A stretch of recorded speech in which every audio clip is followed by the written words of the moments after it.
Most people who wake up between 3 and 5 a.m. make the same mistake, and it causes them to miss what God is trying to do in their life. If this keeps happening to you, do not ignore the next few minutes. This isn't just insomnia. There's a spiritual reason behind it that most people never discover. You know that feeling when you suddenly wake up in the dead of night and check your phone, and it's always somewhere between 3 and 5 a.m., and it keeps happening, night after night. Most people brush it off as stress or too much coffee, but what if I told you there's something much deeper going on? Even outside the Bible, people have noticed patterns in the human body and mind, but Scripture gives us the clearest lens to understand them. Your body, your mind, and yes, even God, might be trying to send you a message that could change everything about how you see your life. Stay with me, because what I'm about to share will make you see those sleepless hours in a completely different light. Here's what's actually happening. In traditional Chinese medicine, there's something called the organ clock. It's this concept that different organs in your body are most active at different times of the day. And between 3 and 5 a.m., your lungs are at their peak activity. But it goes deeper than that.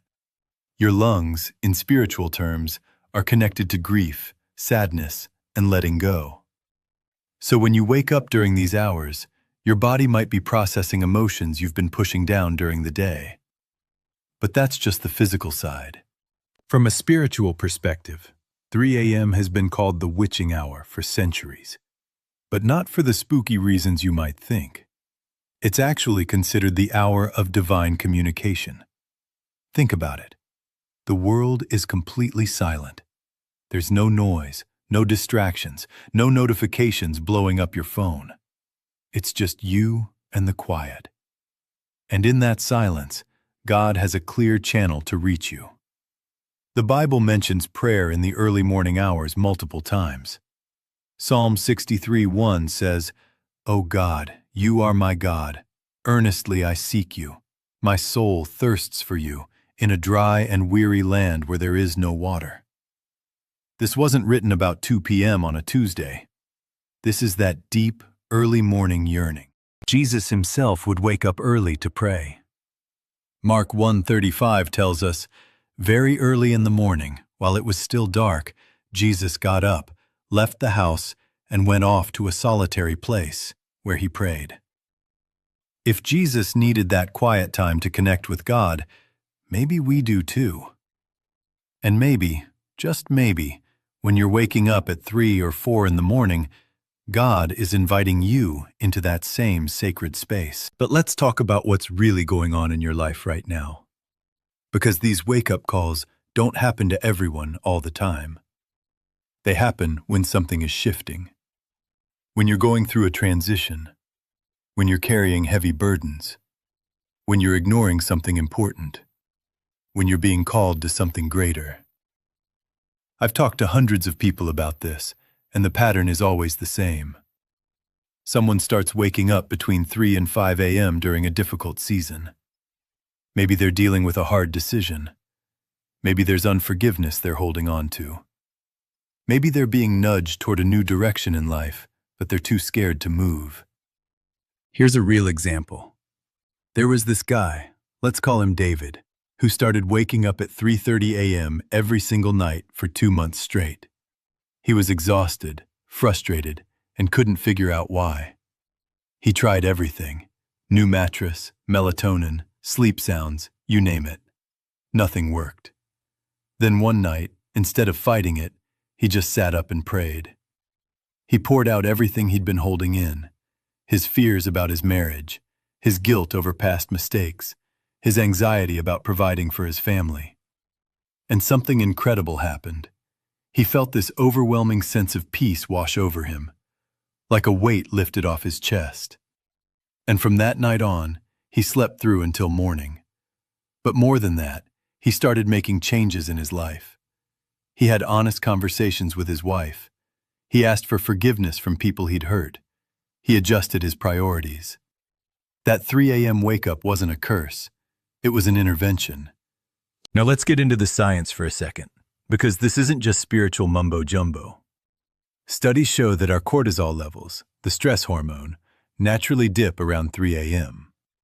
When you're under chronic stress or emotional strain, your body can release a spike of cortisol in the middle of the night as a kind of alarm system. Your body is literally trying to tell you something is wrong.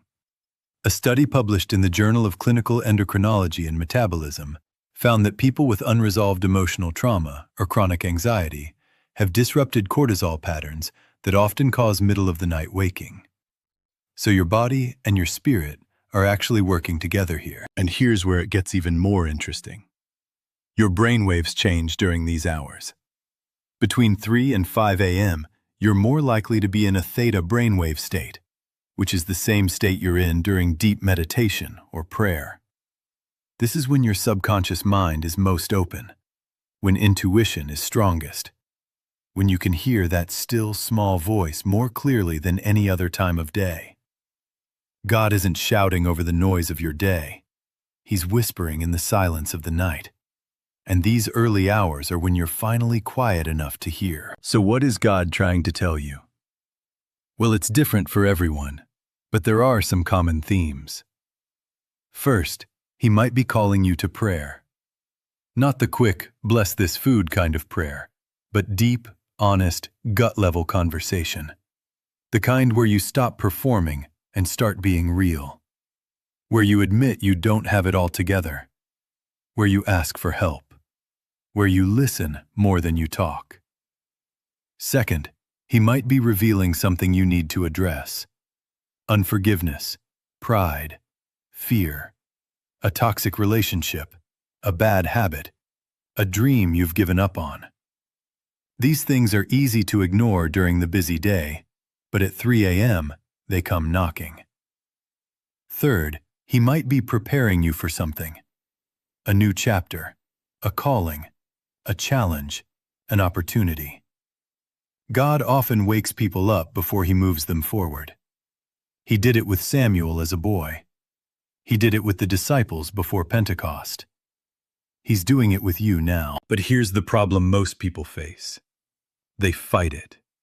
They pop a sleeping pill, scroll through their phone, or just lie there frustrated until they fall back asleep. And they miss the whole point. Think about it like this. If someone sent you a letter and you kept throwing it away without opening it, you'd never know what they wanted to say. That's what's happening when you ignore these wake-up calls. You're throwing away the message before you even read it. So what should you do instead? Here's what actually works. When you wake up between 3 and 5 a.m., don't panic. Don't grab your phone. Don't turn on the TV. Just sit up. Take a few deep breaths. Acknowledge that this might not be random, and then pray. Talk to God like He's right there in the room with you, because He is. Ask Him what He's trying to show you. Ask Him to reveal what you need to see. Ask Him to give you peace about whatever you're carrying. And then listen. Just sit in the quiet and listen. You might not hear an audible voice, but you'll feel something. A thought will come. A memory will surface. A direction will become clear. Write it down. Keep a journal by your bed and write down whatever comes to mind during these hours. You'll be amazed at the patterns you start to see, the clarity that comes, the answers that appear. Some of the greatest songs, inventions, and spiritual revelations in history came to people in the middle of the night. Paul received visions at night. Joseph interpreted dreams in the middle of the night. God has a history of speaking when the world is asleep. And if you're dealing with heavy emotions during these hours, don't stuff them down. Feel them. Cry if you need to. Be angry if that's what's there. God can handle your honesty. He's not looking for you to be polished. He's looking for you to be real. The Bible says He's close to the brokenhearted. That means your 3 a.m. tears are not a sign of weakness. They're a sign you're finally letting Him in. Now, I know some of you are thinking, but I need my sleep. I can't function on 5 hours a night. I get it. And I'm not saying you should force yourself to stay awake for hours every night. But here's the thing. Once you address what God is trying to show you, the waking up usually stops. It's like once the message is delivered and received, the alarm turns off. So see it as a temporary assignment, not a permanent sentence. Let me tell you about another person. A woman named Grace, who woke up at 4:17 a.m. every night for 3 weeks. Same exact time. She finally asked God what was going on, and she felt this strong urge to pray for her daughter. Her daughter was away at college, and they hadn't talked much. So Grace started praying for her every morning at that time. A month later, her daughter called her in tears and admitted she'd been struggling with depression and had been in a really dark place during those exact weeks. But she said something shifted. She started feeling hope again, started reaching out for help. Grace's early morning prayers had been covering her daughter in the exact moment she needed it most. That's not coincidence. That's God using a mother's sleepless nights as a spiritual shield for her child. And here's the really beautiful part. When you start responding to these wake-up calls, your relationship with God changes. It becomes less religious and more real. Less about Sunday mornings and more about every moment. You start recognizing His voice throughout your day because you've been practicing hearing it in the night. You become more sensitive to His leading, His warnings, His comfort. It's like you've been given a direct line, and once you know how to use it, everything changes. So if you've been waking up between 3 and 5 a.m., stop seeing it as a problem. Start seeing it as an invitation. An invitation to go deeper, to get honest, to listen, to heal, to grow, to connect with the God who loves you enough to interrupt your sleep because He has something important to say. Don't waste these hours wishing you were asleep.